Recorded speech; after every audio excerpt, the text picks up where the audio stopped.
Hello అండి అందరికీ welcome to my channel.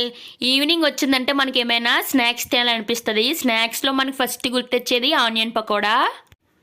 ఎప్పుడు ఆనియన్ పకోడా తిని బోర్ కొట్టుంటుంది కదా, ఒకసారి ఇలా ట్రై చేయండి. పాలకూరతో చాలా టేస్టీగా ఉంటుంది, హెల్త్ కూడా చాలా మంచిది. పిల్లలు ఆకుకూరలు తినడానికి ఇష్టపడరు. పిల్లల ఎదుగుదలకు పాలకూర అనేది చాలా బాగా యూజ్ అవుతుంది. అలాంటి వాళ్ళకి ఇలా చేసి పెట్టారంటే కంపల్సరిగా తింటారు. వీడియో మొత్తం చూడండి, స్కిప్ చేయకుండా. నేనైతే ఇప్పుడు ఈ పాలక్ పకోడీ కోసం ఒక కట్ట పాలకూర తీసుకున్నాను. పాలకూరని శుభ్రంగా చిన్న చిన్న ముక్కల కింద కట్ చేసుకొని శుభ్రంగా వాష్ చేసుకోవాలి.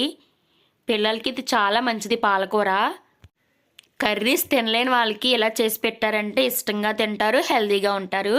ఫస్ట్ వీటిని వాష్ చేసుకుందాం. చూడండి, నేనైతే చిన్న చిన్న ముక్కల కింద కట్ చేసుకొని శుభ్రంగా వాష్ చేసుకొని పక్కన పెట్టుకున్నాను. మీకు ఎంత వీలైతే అంత వీలు కట్ చేసుకొని చిన్న చిన్న ముక్కల కింద పక్కన పెట్టుకోండి.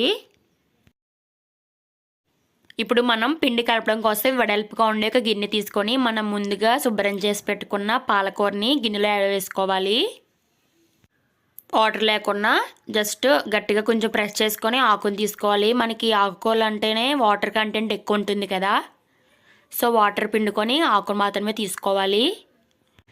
నెక్స్ట్ నేను 1/2 కప్పు శనగపిండి తీసుకుంటున్నాను. శనగపిండి ప్లేస్లో బియ్యం పిండి కూడా తీసుకోవచ్చు, మీ ఇష్టం. ఎక్కువ పిండి అవసరం లేదు, ఒక 1/2 కప్ అయితే సరిపోతుంది నేను తీసుకున్న క్వాంటిటీకి.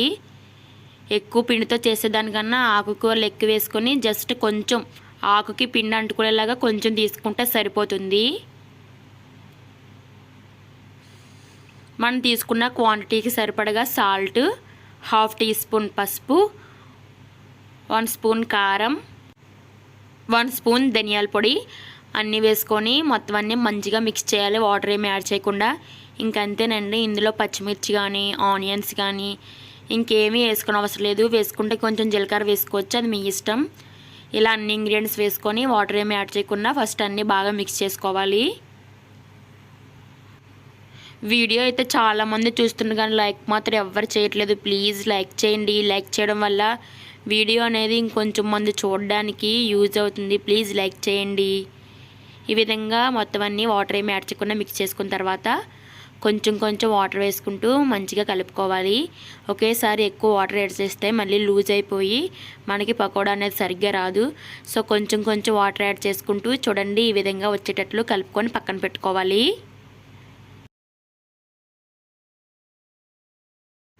నెక్స్ట్ స్టవ్ ఆన్ చేసుకొని ఒక కడాయి పెట్టుకొని డీప్ ఫ్రైకి సరిపడగా ఆయిల్ పోసుకోవాలి. వీడియో చూస్తున్న వాళ్ళు కొంచెం లైక్ చేయండి. లైక్ చేయడం వల్ల మాకు సపోర్ట్గా ఉండి ఇంకా వీడియోలు చేయాలనిపిస్తుంది. మీరు ఇవి చూస్తున్నారు కానీ లైక్ చేయట్లేదు, డిసప్పాయింట్ చేస్తున్నారు. ఆయిల్ బాగా హీట్ అయిన తర్వాత మనం ముందుగా కలిపి పెట్టుకున్న ఈ పిండిని పకోడీలా వేసేసుకోవడమే ఆయిల్లోని. చాలా బాగుంటాయండి. నార్మల్ ఆనియన్ పకోడీ కన్నా ఇది చేసుకొని తినండి, చాలా బాగుంటుంది అండ్ హెల్దీ కూడా. ఛానల్ మానిటైజేషన్ అవ్వడానికి 1000 సబ్స్క్రైబర్స్తో పాటు 4000 వాచ్ అవర్స్ కూడా కావాలి కదండి. సబ్స్క్రైబర్స్ అయితే ఉన్నారు కానీ వాచ్ అవర్స్ అయితే రావట్లేదు. ప్లీజ్ చూస్తున్న వాళ్ళు లైక్ చేసి వీడియో మొత్తం స్కిప్ చేయకుండా చూడండి. మీరు చేసే ఒక్క లైక్ వల్ల మాకు ఎంతగానో యూజ్ అవుతుంది. లైక్ చేయండి, అర్థం చేసుకోండి. ఇలా ఆయిల్ సరిపడగా మన కడాయికి అన్నీ సరిపోయేటట్టు ఆయిల్ మొత్తం పకోడీలు వేసేసుకోవాలి. ఇలా మొత్తం అన్నీ ఆయిల్లో వేసేసుకున్న తర్వాత వెంటనే కదపకున్న ఒక 3 మినిట్స్ పాటు ఒకవైపు ఫ్రై అయిన తర్వాత ఇంకోవైపు టర్న్ చేసుకోవాలి.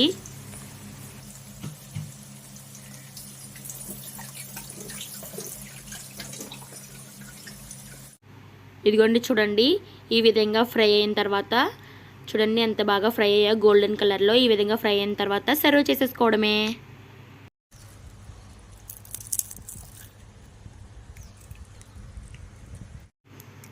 క్రిస్పీగా చాలా టేస్టీగా ఉంటాయి అండ్ హెల్దీ కూడా. వీడియో నచ్చితే లైక్ చేయండి, షేర్ చేయండి. మీరు కూడా ట్రై చేసి ఎలా వచ్చాయన్నది కామెంట్ చేయండి.